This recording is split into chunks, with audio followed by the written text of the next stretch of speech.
ಅನಾ ಕಾಲದ ಹೊತ್ತಿಗೆ ಇವರಿಗೆ ಒಂದು ರೀತಿಯ ರಾಷ್ಟ್ರೀಯ ಕಲ್ಪನೆ ಬಂತು. ನಾನು ಏನಾದರೂ ಒಂದು ಶಾಲೆ ತೆಗೆದು ಮಕ್ಕಳನ್ನೆಲ್ಲ ಸೇರಿಸ್ಕೊಂಡು ಈ ಥರದ ಒಂದು ಇದನ್ನು ಮಾಡೋಣ. ಯೋಗ ನರಸಿಂಹಮೂರ್ತಿಯವರ ಕೃತಿಯನ್ನು MS ಸುಬ್ಬಲಕ್ಷ್ಮಿಯವರು ಹಾಡಿದ್ದಾರೆ.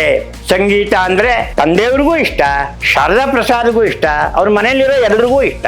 ಶಾರದಾ ಪ್ರಸಾದ್ ಅವರು ನನಗೆ ತಿಳಿದ ಹಾಗೆ ಹೋರಾಟದಲ್ಲಿ, ಭಾರತೀಯ ಸ್ವಾತಂತ್ರ್ಯ ಹೋರಾಟದಲ್ಲಿ ಜೈಲಿಗೆ ಹೋದವರು ಕೂಡ ಹೌದು. ಸುಮ್ಮನೆ ಒಂದ್ಸಲ ಹೇಳಿದೆ, ಅದು ನೀವು 3 ಜನ ಪ್ರಧಾನಮಂತ್ರಿಗಳ ಹತ್ರ ಇದ್ದೀರಿ, ಏನಾದ್ರು ಒಂದು ದೊಡ್ಡ ಪ್ರಶಸ್ತಿಗೆ ಅಂತ, ಅದನ್ನು ನನ್ನ ಜೀವನದಲ್ಲಿಯೇ ಮಾಡಲಿಲ್ಲ ಅಂತ ಬರೆದಿದ್ರು ಅವರು. ಸುಮ್ಮನೆ ಹೇಳಿದ್ದು ನಾನು.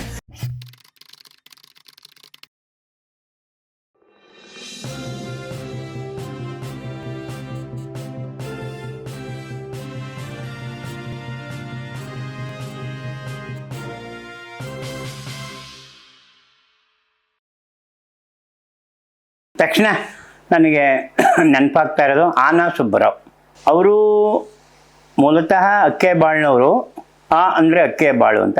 ಬಟ್ ಅವರೇನು ಅಕ್ಕೆಬಾಳ್ನಲ್ಲಿ ಬೆಳೆದವರಲ್ಲ, ಮಾಡಿದವರಲ್ಲ. ಅವರು ಬೆಳೆದಿದ್ದೆಲ್ಲ ನಾಗಮಂಗಲದಲ್ಲಿ, ಮಂಡ್ಯ ಜಿಲ್ಲೆ ನಾಗಮಂಗಲ. ಆ ನಾಗಮಂಗಲ ನಮ್ಮ ಇಲ್ಲೇ ಹತ್ತಿರದ ಶಿವಾರಪಟ್ಟಣ ಹೇಗೋ ಶಿಲ್ಪಿಗಳ ಆಗರ ಅದು, ಹಾಗೆ ನಾಗಮಂಗಲನೂ ಕೂಡ ಒಂದು ಕಾಲಕ್ಕೆ ಶಿಲ್ಪಿಗಳೇ ಅಲ್ಲಿ ಇದ್ದಂಥದ್ದು. ಗೊತ್ತಾಯ್ತಾ? ಇವತ್ತಿಗೂ ಇರಬಹುದು, ಕೆಲವು ಮನೆಗಳಿರಬಹುದು. ಅಲ್ಲಿ ಸುಬ್ಬರಾಯರು ಬೆಳೆದ್ರು. ಅದರಿಂದ ಅವರಿಗೆ ಈ ಕಲಾ ಲೋಕದ ಇತ್ಯಾದಿಗಳ ವ್ಯಾಮೋಹ ಬಂದಿರಬಹುದು ಅವರಿಗೆ. ಆಮೇಲೆ ಅಲ್ಲಿಂದ ಅವರು ಬೆಂಗಳೂರಿಗೆ ಬಂದು ತಾವೂ ಬೆಳೀತಾ ತನ್ನ ಸುತ್ತಮುತ್ತಲ ವಾತಾವರಣವನ್ನು ಬೆಳೆಸುವ ಪ್ರಯತ್ನವನ್ನು ಅವರು ಕಲಾಮಂದಿರ ಅಂತ ಹೆಸರಿಟ್ಟು ಅದು ಮಾಡಲಿಕ್ಕೆ ಶುರು ಮಾಡಿದ್ರು ಅವರು, ಆನಾ ಸುಬ್ಬರಾಯರು. ಹಾಗಾಗಿ 1919 ಹೊತ್ತಿಗೆ ಒಂದು ಇವರಿಗೆಲ್ಲ ಆಗ ರಾಷ್ಟ್ರೀಯತೆಯ ಒಂದು ಗುಂಗು. ಇವರೇನು ಹೋಗಿ ಹೋರಾಟ ಮಾಡಿಲ್ಲ, ಇನ್ನೊಂದು ಮಾಡಿಲ್ಲ. ತಮ್ಮ ಬದುಕುವ ಕ್ರಮದಲ್ಲಿಯೇ, ಬಟ್ಟೆನಲ್ಲಿಯೇ, ಬರೆಯಲು, ಊಟದಲ್ಲಿಯೇ, ಸ್ನೇಹ ವರ್ಗದಲ್ಲಿಯೇ, ಮಾಡುವ ಕೆಲಸ ಉದ್ಯೋಗದಲ್ಲಿಯೇ, ನೇಯ್ಗೆ ಮಾಡೋದು, ನೇಯ್ಗೆ ಬಟ್ಟೆ ಹಾಕೊಳ್ಳೋದು, ಈ ಥರದ್ದೆಲ್ಲ ಅದು ಒಂದು ಇತ್ತದು. ಆ ಬಗೆಯ ಎಲ್ಲ ಕ್ಷೇತ್ರದವ್ರಿಗೂ ಇತ್ತು. ಬರೀ ಸಾಹಿತಿಗಳೇ ಅಂತ ಅಲ್ಲ, ಜನಸಾಮಾನ್ಯರಿಗೆ ಎಲ್ರಿಗೂ ಕೂಡ ಆ ರೀತಿಯ ಒಂದು ಇದನ್ನು, ಗುಂಗನ್ನು ಗಾಂಧಿ ಮಾಡಿದ್ರು ಅನ್ನೋದನ್ನು ನಾವು ಮರಿಲೇಬಾರದು. ಅವರು ಯಾವುದೇ ಒಂದು ಜನಾಂಗ ಅಲ್ಲ, ಭಾರತೀಯ ಜನಾಂಗ ಅದು ನನ್ನ ಪ್ರಕಾರ. ಅದಕ್ಕೆ ಮೊದಲು ನಿಮ್ಮ ಹತ್ರ ಹಂಚ್ಕೊತಾ ಇದ್ದೀನಿ. ಈಗ ಬಾಲಗಂಗಾಧರ ತಿಲಕ್ಗೂ ಕೂಡ ರಾಷ್ಟ್ರೀಯತೆ ಇತ್ತು, ಇಲ್ಲ ಅಂತಲ್ಲ. ಅದು ತೀವ್ರತೆಯ ಮೇಲೆ ನಿಂತಿತ್ತು. ತೀವ್ರವಾಗಿ ಏನಾದರೂ ಮಾಡಿ ನಾವು ಸ್ವತಂತ್ರ ತಗೊಂಡ್ಬಿಡ್ಬೇಕು ಅನ್ನೋ ಹಾಗೆ. ಅದಕ್ಕೆ ಒಂದು ಸ್ವಲ್ಪ ಬ್ರೇಕ್ ಹಾಕಿದವರು ಗೋಪಾಲಕೃಷ್ಣ ಗೋಖಲೆಯವರು. ಅವರು ಇಬ್ಬರು ಸಮಾನರೇ. ಬಾಲಗಂಗಾಧರ ತಿಲಕ್ ಅವರು, ಗೋಪಾಲಕೃಷ್ಣ ಗೋಖಲೆಯವರು ಪೂನಾದಲ್ಲಿ ಇದ್ದವರು. ಆದ್ದರಿಂದ ಅವ್ರಿಗೇನಾಯಿತು, ಸ್ವಲ್ಪ ಸಾವಧಾನವಾಗಿ, ಸಮಾಧಾನವಾಗಿ ಅವರನ್ನು ಕನ್ವಿನ್ಸ್ ಮಾಡ್ತಾ ಇಂಗ್ಲೀಷ್ನವ್ರನ್ನ ಇದು ಮಾಡ್ತಾ ಹೋದರು. ಆದ್ದರಿಂದನೇ ಗೋಖಲೆಯವ್ರ ಹೆಸರನ್ನ ಅಥವಾ ಗೋಖಲೆಯವ್ರ ತತ್ವ ಸಿದ್ಧಾಂತಗಳನ್ನ DVG ಒಪ್ಪಿದ್ರು. ಅವರು ಗಾಂಧೀಜಿನ ಎಷ್ಟು ಒಪ್ಪಿದ್ರೋ ನಂಗೆ ಗೊತ್ತಿಲ್ಲ. ಗಾಂಧಿ ಭಕ್ತರಲ್ಲ ಅಂತ ನಾನು ಅಂದ್ಕೊಂಡಿದ್ದೀನಿ. ಅವರು ಗೋಖಲೆ ಭಕ್ತರೇ ಅವರು, ಅದು ಅನುಮಾನವೇ ಇಲ್ಲ. ಸೊ ಇಲ್ಲೇನಾಯಿತು, ಆನಾ ಸುಬ್ಬರಾಯರ ಕಾಲದ ಹೊತ್ತಿಗೆ ಇವರಿಗೆ ಒಂದು ರೀತಿಯ ರಾಷ್ಟ್ರೀಯ ಕಲ್ಪನೆ ಬಂತು. ನಾನು ಏನಾದರೂ ಒಂದು ಶಾಲೆ ತೆಗೆದು ಮಕ್ಕಳನ್ನೆಲ್ಲ ಸೇರಿಸ್ಕೊಂಡು ಈ ಥರದ ಒಂದು ಇದನ್ನು ಮಾಡೋಣ ಅಂಥೇಳಿ ಅಂತ. ಹಾಗಾಗಿ ಅವರೂ ಬೆಳೀತಾ ಹೋದರು. ಅವರು ಹೆಚ್ಚು ಕಲಾಕೃತಿಗಳನ್ನು ನಿರ್ಮಿಸಿದಾಗೆ ನನಗೇನು ಕಾಣಲಿಲ್ಲ, ಇಲ್ಲವೂ ಇಲ್ಲ ಅಂತಲೂ ಹೇಳಾಗಿಲ್ಲ. ಇವೆ ಕೆಲವೆಲ್ಲೋ ಒಂದೆರಡು ನಾನು ನೋಡಿದ್ದೀನಿ ಅವರು ಮಾಡಿದ್ದು. ಆದರೆ ಉದ್ದೇಶ ಎಲ್ಲ ಮಕ್ಕಳನ್ನ ತಯಾರು, ಇಲ್ಲ ಅಂದಿದ್ರೆ ಶ್ರೀನಿವಾಸ ವರ್ಮನ್ ಥರ ಅಥವಾ ನಮ್ಮ ಶಿಲ್ಪಿ ವೆಂಕಟಾಚಲಪತಿ ಥರ. ಹಾಗೆ ನೋಡಿದ್ರೆ KK ಹೆಬ್ಬಾರರು ಕೂಡ ಕೆಲವು ದಿನ BKS ವರ್ಮ, ಅದೇ ಶ್ರೀನಿವಾಸ ವರ್ಮ, ವರ್ಮ, ನಮ್ಮ ಚಲಪತಿ. ಅದಕ್ಕೂ ಮೊದಲು ನಮ್ಮ ರಾಜೀವ್ ತಾರಾನಾಥ್ ಕೂಡ ಅಲ್ಲೇ ಕೆಲವು ದಿನ ಕಲಿತಾ ಇದ್ರಂತೆ. ಅದು ಆಶ್ಚರ್ಯವಾದ ವಿಚಾರ. ಅವ್ರಿಗೇನು ಚಿತ್ರಕಲೆ ಏನು ಅದು ಇದು ಏನು ಬಂದಂಗೆ ಕಾಣಲಿಲ್ಲ, ಬಟ್ ಹೇಳ್ಕೊಂಡಿದ್ದಾರೆ. ಪಂಡಿತ್ ತಾರಾನಾಥರು ತನ್ನ ಮಗನ್ನ ಇಲ್ಲಿ ಹಾಕಿದ್ರು ಅಂದರೆ ಏನೋ ಅಲ್ಲಿ ಆ ಮೇಷ್ಟು ಒಳ್ಳೆಯವನಿರ್ಬೋದು, ಆ ಬೆಲೆ ಗೌರವ ಕೊಟ್ಟ ಹಾಗೆ ಅಂತ ನಾನು ಭಾವಿಸ್ತೀನಿ. ಇದು ಹೇಳೋ ಮಾತು. ಅಲ್ಲಿ ಇನ್ನೊಬ್ಬರು ಸುಬ್ರಾವ್ ಅಂತ ಯಾರೋ ಇದ್ರಂತೆ, ಅವ್ರೇನು ಆತ್ಮಹತ್ಯೆ ಮಾಡ್ಕೊಂಡ್ರೋ ಅಥವಾ ಏನಾಗೋದು ಎಲ್ಲಿ ಹೋದ್ರು ಅಂತ ಗೊತ್ತಿಲ್ಲ. ಅದೇ ಅಲ್ಲಿ ಟೀಚರ್ ಆಗಿದೆ ಅಂತ ಅವರು ಅದ್ಭುತವಾದ ಪ್ರತಿಭಾವಂತ ಅಂತ ನಾನು ಕೇಳಲ್ಪಟ್ಟಿದ್ದೀನಿ. ಹಾಗೆ ಕೆಲವರೆಲ್ಲ ಅಲ್ಲಿ ಬಂದು ಮಾಡಿ ಮಟ್ಟಿ ಮೇಷ್ಟ್ರಾದವರು ಇದ್ದಾರೆ, ಕಲಾವಿದರಾದವರು ಇದ್ದಾರೆ. ಕೆ ಹೆಬ್ಬಾರ್ ಇರ್ಬೋದು, ಇವರೆಲ್ಲ ಕಾರಂತರು ಅಂಥವರೆಲ್ಲ ಬಂದು ಅಲ್ಲಿ ಹೋಗೋದು ಮಾಡೋದು ಮುಟ್ಟೋದು ಅದೊಂದು ರೀತಿಯ ಒಂದು ಇದಾಗೋಗಿತ್ತು, ಸಂಪರ್ಕ ಸೇತುವೆಯ ಒಂದು ಇದಾಗೋಗಿತ್ತು ಏನು ಕಲಾಮಂದಿರ. ಹಾಗಾಗಿ ಆನಾ ಸುಬ್ಬರಾಯರು ಅಲ್ಲಿದ್ದರು. ಆಮೇಲೆ ಬಸವನಗುಡಿಗೆ ಬಂದರು. ಬಸವನಗುಡಿಗೆ ಬಂದಮೇಲೆ ನಾನು ಅವ್ರ ಜೊತೆ ಒಡನಾಟ ಇಟ್ಕೊಂಡಿದ್ದೆ. ಅವರು ಅಲ್ಲಿ ಮೇಲ್ಗಡೆ ಆನಾಕ್ರು ಲಂಕೇಶ್ ಮನೆ ಹತ್ರನೇ ಗೋವಿಂದಪ್ಪ ರಸ್ತೆಯಲ್ಲಿ ಕಾರ್ನರ್ನಲ್ಲೇ ಮೇಲ್ಗಡೆ ಮೇಯ್ನ್ ರೋಡ್ಗೆ ಇತ್ತು ಆನಾ. ಈಗಲೂ ಇರಬಹುದೇನೋ ಗೊತ್ತಿಲ್ಲ. ಅದಾದಮೇಲೆ ಹನುಮಂತ ನಗರದಲ್ಲಿ ಈಗ ಅದನ್ನು ಮುಂದುವರ್ಸ್ಕೊಂಡು ಮಕ್ಕಳು ಮೊಮ್ಮಕ್ಕಳು ಎಲ್ಲ ಮುಂದುವರ್ಸ್ಕೊಂಡು ಹೋಗ್ತಾ ಇದ್ದಾರೆ, ಅದು ಬೇರೆ ವಿಷಯ. ಸುಬ್ಬರಾಯರು ಸ್ವತಃ ನಾಟಕಕಾರರು, ಬೇಕಷ್ಟು ನಾಟಕಗಳನ್ನು ನೇಕಾರ ಅಂತಲೂ ಬರೆದಿದ್ದಾರೆ, ಹಳ್ಳಿಯ ಜೀವನ ಅಂತಲೂ ಬರೆದಿದ್ದಾರೆ, ಇತ್ಯಾದಿ ಇತ್ಯಾದಿ ಎಲ್ಲ ಬರೆದಿದ್ದಾರೆ. ಆಮೇಲೆ ಸಾಹಿತಿಗಳಿಗೂ ಅವರು ತುಂಬ ಪ್ರೋತ್ಸಾಹ ಕೊಟ್ಟಿದ್ದಾರೆ. ಅದು ಬರೀ ಅದೇ ಹೇಳಿದ್ನಲ್ಲ, ರಾಷ್ಟ್ರೀಯ ಕಲ್ಪನೆಯಿಂದ ನಮ್ಮವರನ್ನು ಒಂದು ರೀತಿಯ ಹುರಿದುಂಬಿಸುವ ಕೆಲಸವನ್ನು ಅವರು ವಿಶ್ವೇಶ್ವರಯ್ಯ ಅವರಿಂದ ಪಡ್ಕೊಂಡಿದ್ದರು. ಅವರು ಆ ವಿಶ್ವೇಶ್ವರಯ್ಯನವ್ರಿಗೆ ಅದಿತ್ತು. ಎಲ್ಲ ದೃಷ್ಟಿಯಿಂದನೂ ನಾವು ಅಭಿವೃದ್ಧಿ ಪಥದಲ್ಲಿ ಸಾಗಬೇಕು ಅನ್ನೋದು ವಿಶ್ವೇಶ್ವರಯ್ಯನವರ ಸಿದ್ಧಾಂತ ಎಲ್ಲ ಕ್ಷೇತ್ರದಲ್ಲಿಯೂ. ಹಾಗೆ ಅದನ್ನು ಅನುಸರಿಸ್ಕೊಂಡು ಇವರು ಅವರನ್ನೇ ಕರೆದು 1919ನೇ ಇಸ್ವಿನಲ್ಲಿ ಕಲಾಮಂದಿರನ ಉದ್ಘಾಟನೆಯನ್ನು ಮಾಡಿಸಿದವರು ಆನಾ ಸುಬ್ಬರಾಯರು. ಸೊ ಈ ಕಾರಣಕ್ಕೆ ಅಲ್ಲಿ ಇದು ಸಾಹಿತಿಗಳು ಲಂಕೇಶ್ ಅಂತವರು ಕೂಡ ಅಲ್ಲಿ ಬಂದು ನಾಟಕ ಓದಿದ್ದಾರೆ. ಎಲ್ಲರೂ YNK ಅವರು ಅದಕ್ಕೂ ಹಿಂದೆ ಇವೆಲ್ಲ ಸಾಹಿತಿ ಸಂಪರ್ಕಕ್ಕೆ ಬಂದವರೆಲ್ಲರೂ ಅಲ್ಲಿಗೆ ಹೋಗೋದು, ಒಂದು ಪದ್ಯ ಓದೋದು, ನಾಟಕ ಓದೋದು, ಇನ್ನೊಂದು ಮಾಡೋದು, ಅಲ್ಲಿ ಒಬ್ಬರಿಂದ ಒಬ್ಬರಿಗೆ ಪರಿಚಯ ಆಗಿ ಅದು ಬೆಳೀತಾ ಹೋಗೋದು. ಹೀಗೆ ಕಲಾಮಂದಿರ ಅನ್ನೋದು ಒಂದು ಒಳ್ಳೆಯ ಇದು ತಂಗುದಾಣ ಆಗೋಯ್ತು ಬೆಂಗಳೂರಿನಲ್ಲಿ. ನನ್ನ ಪ್ರಕಾರ ತಂಗುದಾಣ, ಯಾರು ಬೇಕಾದ್ರೂ ಹೋಗ್ಬೋದು, ಇರ್ಬೋದು, ಏನೋ ಒಂದು ದಾರಿ ತೋರಿಸ್ತಾಯಿದ್ರು, ಮಾಡ್ತಾಯಿದ್ರು ಅನ್ನೋ ಹಾಗೆ ಅವರು ಮಾಡ್ತಾಯಿದ್ರು. ಅದು ಮುಂದುವರೆದಿದೆ. ಅದು ಆಮೇಲೆ ಮಾತಾಡೋಣ ಹೇಗೆ ಮುಂದುವರಿಯಿತು ಏನು ಎಂತು ಅಂತ. ಏನೇ ಇದ್ದರೂ ಸುಬ್ರಾವ್ ಬೆಂಗಳೂರಿನಲ್ಲಿ ಕರ್ನಾಟಕದಲ್ಲಿ ಒಂದು ಶಾಲೆಯನ್ನು ಕಟ್ಟಿ, ದೇಶೀಯ ಶಾಲೆಯನ್ನು ಕಟ್ಟಿ, ಅದರಲ್ಲೂ ಇದಕ್ಕೆ ಚಿತ್ರಕಲೆ, ಶಿಲ್ಪ, ಆಮೇಲೆ ಸಾಹಿತ್ಯದ ಬೇರೆ ಬೇರೆ ಮಜಲುಗಳು, ಪತ್ರಿಕೆ ತರ್ತಾಯಿದ್ರು. ಅವರು ಒಂದು ಕಲಾ ಅಂತ ಒಂದು ಪತ್ರಿಕೆ ತರ್ತಾಯಿದ್ರು. ಅದರಲ್ಲೂ ಇದೆ ಪೂರ್ತ ದೇಶೀಯತೆ ಮೇಲೆಯೇ ಅದಕ್ಕೊಂದು ಬಣ್ಣ ಕಟ್ಟಿ ಇನ್ನೊಂದು ಮಾಡ್ತಾ ಇದ್ದಂಥ ವ್ಯಕ್ತಿ ನನ್ನ ದೃಷ್ಟಿನಲ್ಲಿ ಆನಾ ಸುಬ್ಬರಾಯರು. ಆಮೇಲೆ ಇವತ್ತು ಬಿಡಿ, ಇವತ್ತು ಬೆಳೆದಿದೆ, ಬಟ್ ಅವತ್ತಿಗೆ ಅದು ಒಂದೇ ಇದ್ದಿದ್ದು ಅಂತ ನೀವು ಹೇಳ್ತಾ ಇದ್ದೀರಿ. ಅದ ಮುಂದೆ ಹೇಳೋಣ ಅದನ್ನು ಆಗ್ಬೋದು ಅಂತ ಅನ್ಕೊಂಡು. ಆನಾ ಸುಬ್ಬರಾಯರ ಬಗ್ಗೆ HY ಶಾರದಾ ಪ್ರಸಾದ್, HY ಶಾರದಾ ಪ್ರಸಾದ್ ಅವರು ನನಗೆ ಸಿಕ್ಕಿದ್ದೇ ಒಂದು ಆಶ್ಚರ್ಯ. ಅವರೆಲ್ಲೋ ಡೆಲ್ಲಿನಲ್ಲಿದ್ದರು. 3 ಜನ ಪ್ರಧಾನಮಂತ್ರಿಗಳಿಗೆ ಆಪ್ತ ಕಾರ್ಯದರ್ಶಿ, ಮಾಧ್ಯಮವೋ ಯಾವುದೋ ಕಾರ್ಯದರ್ಶಿಗಳಾಗಿದ್ದರು. ಯಾರು? ಇಂದಿರಾ ಗಾಂಧಿ, ಮೊರಾರ್ಜಿ ದೇಸಾಯಿ ಅವರು, ರಾಜೀವ್ ಗಾಂಧಿ, ಇವರಿಗೆಲ್ಲ ಆಗಿದ್ದರು.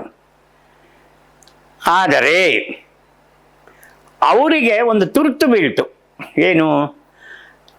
RK ನಾರಾಯಣದು ಸ್ವಾಮಿ ಆ್ಯಂಡ್ ಹಿಸ್ ಫ್ರೆಂಡ್ಸ್ ಅಂತ ಒಂದು ಬುಕ್ ಇದೆ. ಹೌದು. ಆ ಪುಸ್ತಕವನ್ನು ಇವರು ಶಾರದಾ ಪ್ರಸಾದ್ ಅವರು 46 ಸುಮಾರಿಗೆನೆ ಕನ್ನಡದಲ್ಲಿ ಸ್ವಾಮಿ ಗೆಳೆಯರು ಅಂತನೋ ಏನೋ ಆ ಥರ, ಸ್ನೇಹಿತರು ಅಂತನೋ ಏನೋ ಪುಸ್ತಕ, ಅದು ಎಲ್ಲೆಲ್ಲೋ ಹುಡುಕಿದ್ದಾರೆ. ಆ ಪ್ರತಿ ಎಲ್ಲಿಯೂ ಸಿಕ್ಕಲಿಲ್ಲ ಭಾರತದಲ್ಲಿ, ಕರ್ನಾಟಕದಲ್ಲ. ಯಾರಿಗೆ ಕೊಟ್ಟಿದ್ರೋ ಯಾರಿಗೆ ಬಿಟ್ಟಿದ್ರೋ ಏನೋ ಗೊತ್ತಿಲ್ಲ. LS ಶೇಷಗಿರಾಯರಿಗೆ ಪತ್ರ ಬರೆದಿದ್ದಾರೆ. ಏನಂತ? ದಯವಿಟ್ಟು ಇದನ್ನು ಪುಸ್ತಕ ಮಾಡಿ ನಾನು ಮರುಮುದ್ರಣ ಮಾಡಬೇಕು. ನ್ಯಾಷನಲ್ ಬುಕ್ ಟ್ರಸ್ಟ್ನವ್ರು ಕೇಳ್ತಾ ಇದ್ದಾರೆ. ಬಂತು, ನ್ಯಾಷನಲ್ ಬುಕ್ ಟ್ರಸ್ಟ್ನಿಂದ ಬಂದಿದೆ, ಅದು ಮರುಮುದ್ರಣ ಆಗಿದೆ. ಆಗ ಅವ್ರು ಹೇಳಿದರು, ನೋಡಿ ಇದು ಹರಿಹರಪ್ಪನ ಹತ್ರನೇ ಇರೋದು, ಇನ್ನೆಲ್ಲೂ ಸಿಗಲಿಕ್ಕಿಲ್ಲ. ನಾವು ಯಾರು ಕೇಳಿದ್ರು ಆತ ಕೊಡೋದಿಲ್ಲ. ನಾವು ಏನೇನೋ ಯಾವುದ್ಯಾವುದೋ ಕಾರಣಗಳಿಂದ ದೂರ ಆಗಿದ್ದೀವಿ. ಏನು ಕಾರಣ ಅನ್ನೋದು ಮುಂದೆ ಹೇಳ್ತೀನಿ. ವಿಳಾಸ ಇದು, ನೀವು ಬೇಕಾದ್ರೆ ಸಂಪರ್ಕಿಸಿ ಅಂತ ಬರೆದಿದ್ದಾರೆ ಇವರು. ನನಗೆ ಬಂತು ಶಾರದಾ ಪ್ರಸಾದಿಂದ ಒಂದು ಪತ್ರ. ನಿಮ್ಮಲ್ಲಿ ಇದ್ದರೆ ದೊಡ್ಡ ಮನಸ್ಸು ಮಾಡಿ, ಎಂಥ ಶಬ್ದ ಬಳಸಿದ್ರು ಅಂದರೆ ಅಲ್ಲೂ ಪುಸ್ತಕದಲ್ಲೂ ಹಾಗೆ ಬರೆದಿದ್ದಾರೆ. ದೊಡ್ಡ ಮನಸ್ಸು ಮಾಡಿ ಕೊಟ್ಟದ್ದರಿಂದ ಇದು ಮರುಮುದ್ರಣ ಆಗೋದಕ್ಕೆ ಸಾಧ್ಯ ಆಯಿತು. ಈ ಥರ ನನಗೆ ಅಕ್ನಾಲೆಡ್ಜ್ ಮಾಡಿದವರು, ಕೃತಜ್ಞತೆಯನ್ನು ಅರ್ಪಿಸಿದವರು ಕರ್ನಾಟಕದಲ್ಲಿ ಯಾರೂ ಇಲ್ಲ. ನಾನು ಅಲ್ಲಿವರೆಗೂ ಅವ್ರನ್ನ ನೋಡೂ ಇಲ್ಲ, ಮಾತೂ ಇಲ್ಲ, ಎಂಥದ್ದೂ ಇಲ್ಲ. ಆದರೆ ಟಿ ವಿನಲ್ಲಿ ಏನೋ ಒಂದು ಅವ್ರನ್ನ ನೋಡಿದೆ. ಈ ಪರ್ಫೆಕ್ಟ್ ಜೆಂಟ್ಲ್ಮೆನ್ ಅಂತಾರಲ್ಲ, ವಯಸ್ಸಾಗಿದ್ದರು ಅವರಿಗೆ ಪರ್ಫೆಕ್ಟ್ ಜೆಂಟ್ಲ್ಮೆನ್ ಅಂದರೆ ಶಾರದಾ ಪ್ರಸಾದ್. ಯಾವುದನ್ನು ಮಾಡಿದರೂ ಹೇಗೆ ಮಾಡಬೇಕು ಏನು ಎಂತ ಪೂರ್ವಾಲೋಚಿತವಾಗಿ ಮಾಡಿಕೊಂಡು ವ್ಯವಸ್ಥಿತ, ಅದು ಅವರು ವೃತ್ತಿಯಿಂದನೂ ಬಂದಿರ್ಬೋದು, ನನಗೆ ಗೊತ್ತಿಲ್ಲ, ಅದು ಬೇರೆ ವಿಷಯ. ಯಾವುದೇ ವಿಷಯದಲ್ಲಿ ಮಾತಾಡೋದಾಗಲಿ, ಬರವಣಿಗೆ ಮಾಡೋದಾಗಲಿ, ಇನ್ನೊಂದಾಗಲಿ. ಕಾರಂತರಿಗೆ ಅತ್ಯಂತ ಆಪ್ತರು ಶಿವರಾಮ ಕಾರಂತರಿಗೆ ಶಾರದಾ ಪ್ರಸಾದ್. ಇವರೊಂದು ಪುಸ್ತಕವನ್ನು ಅವರು ಇಂಗ್ಲೀಷ್ಗೆ ಅನುವಾದ ಮಾಡಿದ್ದಾರೆ. ಏನು ಮೂರ್ತಿರಾಯರು ಕೂಡ ಕಾರಂತರ ಮರಳಿ ಮಣ್ಣಿಗೆಯನ್ನು ಇಂಗ್ಲೀಷ್ಗೆ ಅನುವಾದ ಮಾಡಿದ್ದಾರೆ. ಸಂಜೀವ ರಾಯರು ಅಂತನೋ ಯಾರೋ ಇದ್ರಂತೆ, ನಾನು ನೋಡಿಲ್ಲ ಅವ್ರನ್ನ. ಅವರು ಒಂದು ಪುಸ್ತಕವನ್ನು ಕಾರಂತರ ಸ್ನೇಹ ಸಂಪರ್ಕ ದೊಡ್ಡದಿತ್ತು. ಅದೇನೋ ಎಂತ ನನಗೆ ಶಾರದಾ ಪ್ರಸಾದ್ ಅವರು ಹೀಗೆ ಸಿಕ್ಕೊಂಬಿಟ್ರು. ಆಮೇಲೆ ಅವರು ಪತ್ರಗಳು ಬರೆಯೋದು, ಮಾತಾಡೋದು. ನಾನು ಅವ್ರು ನೋಡೋಕ್ಕೇನು ಹೋಗಲಿಲ್ಲ, ಡೆಲ್ಲಿಗೆಲ್ಲಿ ಹೋಗೋಕ್ಕಾಗತ್ತೆ. ಬೆಂಗಳೂರಿಗೆ ಬಂದಾಗ ನೋಡ್ಕೊಳ್ಳೋಣ ಅಂತ ಸುಮ್ಮನಾಗ್ಬಿಟ್ಟೆ. ಒಂದು ಬೆಂಗಳೂರಿಗೆ ಒಂದು ಕಾರ್ಯಕ್ರಮಕ್ಕೆ ಅವರು ಅವ್ರದ್ದೇ ಮನೆಯಲ್ಲಿ ಏನೋ ಒಂದು ಕಾರ್ಯಕ್ರಮ, ಅವ್ರ ತಂದೆಯವ್ರದ್ದು ಯೋಗ ನರಸಿಂಹಮೂರ್ತಿಗಳು ಅಂತನೋ ಏನೋ. ಅವರು ಅನಂತಮೂರ್ತಿಗೆ ಮೇಷ್ಟ್ರಂತೆ, ಇವ್ರ ತಂದೆಯವರು. ಗಾಯನ ಸಮಾಜದಲ್ಲಿ ಒಂದು ಕಾರ್ಯಕ್ರಮ ತಂದೆ ಹೆಸರಿನಲ್ಲಿ. ಆವಾಗ ಅನಂತಮೂರ್ತಿನ ಅವ್ರು ಕರೆದಿದ್ರು. ನನಗೆ ಇನ್ವಿಟೇಷನ್ನು ಕಳಿಸಿ ಫೋನ್ನಲ್ಲಿ ನೀವು ಬರಬೇಕು ಅಂದರು. ನಾನು ಹೇಳಿದೆ, ಅನಂತಮೂರ್ತಿ ಇದ್ದರೆ ಬರೋದಿಲ್ಲ ಸರ್. ಅವರು ನೇರವಾಗಿ ಮಾತಾಡ್ತಾರಾ ಸರ್? ನಿಮ್ಮ ಹಾಗೆ ಮಾತಾಡ್ತಾರಾ? ಸಾಚಾ ಮಾತೇನಾದ್ರು ಇದೆಯಾ ಅಥವಾ ಯಾವ ಥರ ಅಂತ? ಅಲ್ಲ, ನೀವು ಹೇಳುವುದು ನಿಜ. ಆತನ ಆ ಥರ ಕರೀತಾ ಇಲ್ಲ, ಸ್ಟೂಡೆಂಟ್ ಅಂತ, ನಮ್ಮ ತಂದೆ ಸ್ಟೂಡೆಂಟ್ ಅಂತ ನಾನು ಕರೀತಾ ಇದ್ದೀನಿ. ಅರೇ ಪ್ರಿಯ, ನೀವು ಬಂದರೆ ಸಂತೋಷ ಪಡ್ತೀನಿ ಅಂದರು. ನಾನು ಹೋಗಲಿಲ್ಲ, ಅನಂತಮೂರ್ತಿಯ ಕಾರಣಕ್ಕೆ ಹೋಗಲಿಲ್ಲ. ಆಮೇಲೆ ಪುಸ್ತಕ ಕಳಿಸ್ಕೊಟ್ರು, ಅದು ಬೇರೆ ವಿಷಯ. ಅದೇನೇನೋ ಆಯಿತು. ಯೋಗ ನರಸಿಂಹಮೂರ್ತಿಯವರ ಕೃತಿಯನ್ನು MS ಸುಬ್ಬಲಕ್ಷ್ಮಿಯವರು ಹಾಡಿದ್ದಾರೆ. ಸಂಗೀತ ಅಂದರೆ ತಂದೆಯವ್ರಿಗೂ ಇಷ್ಟ, ಶಾರದಾ ಪ್ರಸಾದ್ಗೂ ಇಷ್ಟ, ಅವ್ರ ಮನೆಯಲ್ಲಿರೋ ಎಲ್ರಿಗೂ ಇಷ್ಟ. ಸಂಗೀತ ಅಂದರೆ ಪ್ರಾಣ ಬಿಡ್ತಾಯಿದ್ರು. ಅವರು ಹೊಳೆ ನರಸೀಪುರದವರು, ಮೂಲ. ಹೆಚ್ಚಂದರೆ ಹೊಳೆ ನರಸೀಪುರ. ಇದೆಲ್ಲ ಕ್ರಮೇಣ ನನಗೆ ತಿಳಿತಾ ಬಂತು. ಆಮೇಲೆ ಅವರು ಅಜ್ಜಿಯ ಕುರಿತ ಮೊಮ್ಮಕ್ಕಳ ಕಥೆ ಅಂತಲೇ ಒಂದು ಪುಸ್ತಕ ಬರೆದಿದ್ದಾರೆ, ತಂದಿದ್ದಾರೆ. ಅದು ಹಬ್ಬಬ್ಬ ಅಂದರೆ 60 ಪುಟ ಇರ್ಬೋದು ಆ ಪುಸ್ತಕ. ಸರಿಯಾಗಿ ಮುದ್ರಿಸಿದ್ದರೆ ಅದು 120-180 ಪುಟ ಆಗುತ್ತೆ. ಎಲ್ಲ ತುರುಕಿ ಅಡ್ಕಿ ಏನೋ ಮಾಡಿ ಅದನ್ನು ಚಿಕ್ಕದಾಗಿ ತಂದುಬಿಟ್ಟಿದ್ದಾರೆ. ಅದ್ರ ಬಗ್ಗೆ ಲಂಕೇಶ್ ಒಂದು ಲೇಖನ ಬರೆದಿದ್ದಾರೆ. ಎಂಥವರ ಕಣ್ಣನ್ನೂ ತೆರೆಸುವಂಥ ಪುಸ್ತಕ ಅದು. ಪುಸ್ತಕದ ಬಗ್ಗೆ ತುಂಬ ಒಳ್ಳೆಯ ಇದನ್ನು ಕೊಟ್ಟಿದ್ದಾರೆ. ಇಂಥ ಕೆಟ್ಟ ಮುದ್ರಣವನ್ನು ಮಾಡಿದ್ದಾರಲ್ಲ, ಇದಕ್ಕೆ ನಾನು ಏನು ಮಾಡಲಿ ಅಂತ ಅವರು ಶಾರದಾ ಪ್ರಸಾದ್ಗೆ ಅಷ್ಟು ಗೊತ್ತಾಗೋದು ಬೇಡವಾ ಅಂತ. ಪಾಪ ಶಾರದಾ ಪ್ರಸಾದ್ ಏನು ಮಾಡ್ತಾರೆ? ಅದು ಯಾರೋ ಪ್ರಕಾಶಕರು ಕೊಟ್ಟಿದ್ದರು, ಅವ್ರು ಹಂಗೆ ಮಾಡಿರ್ತಾರೆ. ಏನೇ ಇರಲಿ, ಅದೊಂದು ಒಳ್ಳೆಯ ಪುಸ್ತಕ. ಶಾರದಾ ಪ್ರಸಾದ್ ಅವರು ನನಗೆ ತಿಳಿದ ಹಾಗೆ ಹೋರಾಟದಲ್ಲಿ, ಭಾರತೀಯ ಸ್ವಾತಂತ್ರ್ಯ ಹೋರಾಟದಲ್ಲಿ ಜೈಲಿಗೆ ಹೋದವರು ಕೂಡ ಹೌದು. ಜೈಲಿಗೆ ಹೋದವರು ಕೂಡ ಹೋದವರು. ಇಂಥ ವ್ಯಕ್ತಿ ಅವರ ಅನುಭವಗಳನ್ನ ಬರೆದಿಡ್ಬೋದಾಗಿತ್ತು. ಆಮೇಲೆ ಅವರು 3 ಜನ ಪ್ರಧಾನಮಂತ್ರಿಗಳ ಜೊತೆ ಇದ್ರಲ್ಲ, ಆ ಅನುಭವಗಳನ್ನಾರು ದಾಖಲಿಸಿದ್ದಿದ್ರೆ. ಆದರೆ ಅದನ್ನೆಲ್ಲ ಹಾಗೆ ಹೊರಗಡೆ ಹಾಕುವ ಮನುಷ್ಯ ಶಾರದಾ ಪ್ರಸಾದ್ ಅಲ್ಲ. ಗೊತ್ತಾಯ್ತು? ಈಗೆಲ್ಲ ಬರೀತಾ ಇದ್ದಾರಲ್ಲ, ಯಾರ್ಯಾರ ಬಗ್ಗೆ ಪ್ರಧಾನಮಂತ್ರಿಯವರು ಹಾಗಿದ್ರು ಹೀಗಿದ್ರು ಇತ್ಯಾದಿ ಇತ್ಯಾದಿ. ಯಾವ ವಿಷಯವನ್ನು ಒಂದು ಅಕ್ಷರವನ್ನು ಕೂಡ ತಮ್ಮ ಜೀವನ ಕಾಲದ ಇದನ್ನು ಅವರು ದಾಖಲಿಸಿಲ್ಲ. ಡೈರಿಯಲ್ಲಿ ಬರೆದಿದ್ದಾರೋ ಏನೋ ನಂಗೆ ಗೊತ್ತಿಲ್ಲ. ಆದರೆ ಶಾರದಾ ಪ್ರಸಾದ್ ಅವರು ಬಹಳ ನೇರವಾದ ಮತ್ತು ಮುಕ್ತ ಮನಸ್ಸಿನ, ಅಂತ ಜಿಗುಟೇನಲ್ಲ, ಅವರು ಮುಕ್ತವಾಗಿ ಮಾತಾಡ್ತಾಯಿದ್ರು. ಮತ್ತು ನಮ್ಮ ಅಭಿಪ್ರಾಯಗಳನ್ನು ಕೂಡ ಅವರು ಕೇಳಿಕೊಂಡು ಗೌರವಿಸುವಂಥ ವ್ಯಕ್ತಿತ್ವ ಇದ್ದವರು. ಅವರು ನನ್ನ ಜೀವನದಲ್ಲಿ ಸುಮ್ಮನೆ ಒಂದು ಸಲ ಹೇಳಿದೆ, ಅದು ನೀವು 3 ಜನ ಪ್ರಧಾನಮಂತ್ರಿಗಳ ಹತ್ರ ಇದ್ದೀರಿ, ಏನಾದ್ರು ಒಂದು ದೊಡ್ಡ ಪ್ರಶಸ್ತಿಗೆ ಅಂತ, ಅದನ್ನು ನನ್ನ ಜೀವನದಲ್ಲಿಯೇ ಮಾಡಲಿಲ್ಲ ಅಂತ ಬರೆದಿದ್ರು ಅವರು. ಸುಮ್ಮನೆ ಹೇಳಿದ್ದಾನು, ನನಗೂ ಇದ್ದರು ದೊಡ್ಡವರು ಅನ್ನೋದಕ್ಕೆ. ಅವ್ರು ಎಂದೂ ಯಾರಿಗೂ ಯಾವುದೇ ಥರದ ಇದನ್ನು ಮಾಡಿದವರೆಲ್ಲ ತಮ್ಮ ಪಾಡನ್ನು ಮಡಿಯಾಗಿ ಸ್ವಚ್ಛವಾಗಿ ಶುಚಿಯಾಗಿ ಇಟ್ಕೊಂಡು ಬದುಕಿ ಬಾಳಿ ಹೊರಟೋದ್ರು. ಅದು ಎಮರ್ಜೆನ್ಸಿನಲ್ಲಿ ಅವ್ರ ಪಾತ್ರನೂ ಇತ್ತು. ಅವರಿದ್ದರು, ಅವ್ರಿಗೆ ಮಾಧ್ಯಮದ ಇದಾಗಿ ಅವ್ರ ಮಾತು ಯಾರು ಕೇಳ್ತಾರೆ? ಗೊತ್ತಾಯ್ತಾ? ಹೇಳೋಕ್ಕಾಗಲ್ಲ. ಇವ್ರು ಏನು ಹೇಳಿದ್ರೋ, ಅವ್ರು ಏನು ಕೇಳಿದ್ರೋ ಬಿಟ್ಟರೋ ಗೊತ್ತಿಲ್ಲ. ಬಟ್ ಅದರಲ್ಲಿ ಪಾತ್ರ ಅಂತೂ ಇವ್ರದ್ದು ಇತ್ತು. ಎಮರ್ಜೆನ್ಸಿನಲ್ಲಿ. ಅಲ್ಲ, ಅದು ಇಂದಿರಾ ಗಾಂಧಿ ಯಾರ ಮಾತು ಕೇಳೋ ಪರಿಸ್ಥಿತಿ ಇರಲಿಲ್ಲ, ಮತ್ತು ಇವರು ಬಿಟ್ಟು ಬರಲಿಲ್ವಲ್ಲ, ಅದನ್ನ ಹೇಳ್ಕೊಂಡು ಇವ್ರೇನು ಈಚೆಗೆ ಬಂದ್ಬಿಡ್ಲಿಲ್ಲ. ಬರಬಹುದಿತ್ತು. ಅದು ನಾನು ಹೇಳಿದೆ, ಆ ಥರ ಏನು ಇರಲಿಲ್ಲ. ಈಗ ಎಷ್ಟೆಷ್ಟು ಜನ ಹುಡುಗರು ನೋಡ್ತೀವಿ, ಒಬ್ಬ IAS ಅಧಿಕಾರಿ, ಅವನು ಯಾರೋ ಪಾಂಡೆ ಗಿಂಡೆ ಅಂತ ಇಂಥವರೆಲ್ಲ ಇದ್ದಾರೆ, ಅವರು 30 ಸಲ ವರ್ಗ ಮಾಡಿದ್ರು ಕೂಡ ಹೋಗಕ್ಕೆ ಸಿದ್ಧ. ಯಾರಿಗೂ ಏನು ರಾಜಕಾರಣಿಗಳಿಗೆ ಯಾರಿಗೂ ಉಪ್ಪು ಹಾಕಲ್ಲ, ಸೊಪ್ಪು ಹಾಕಲ್ಲ ಅಂಥವ್ರು ಇದ್ದಾರೆ.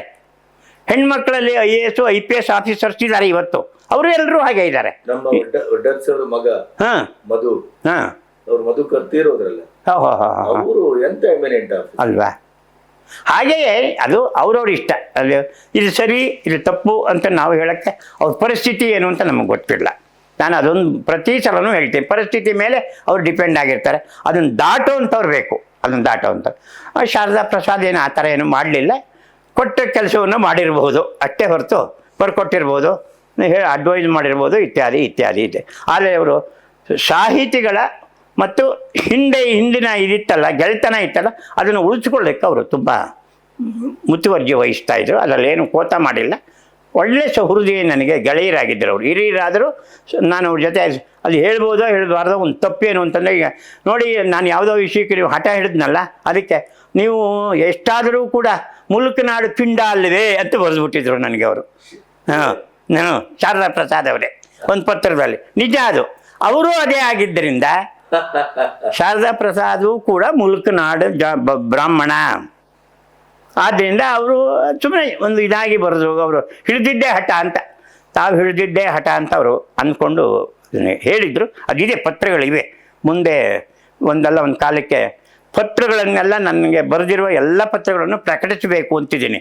ಅದರಲ್ಲಿ ಶಾರದಾ ಪ್ರಸಾದ್ ಅವ್ರಿಗೂ ಸ್ಥಾನ ಇದೆ, ಬೇಕಾಷ್ಟು ಪತ್ರಗಳನ್ನು ಬರೆದಿದ್ದಾರೆ.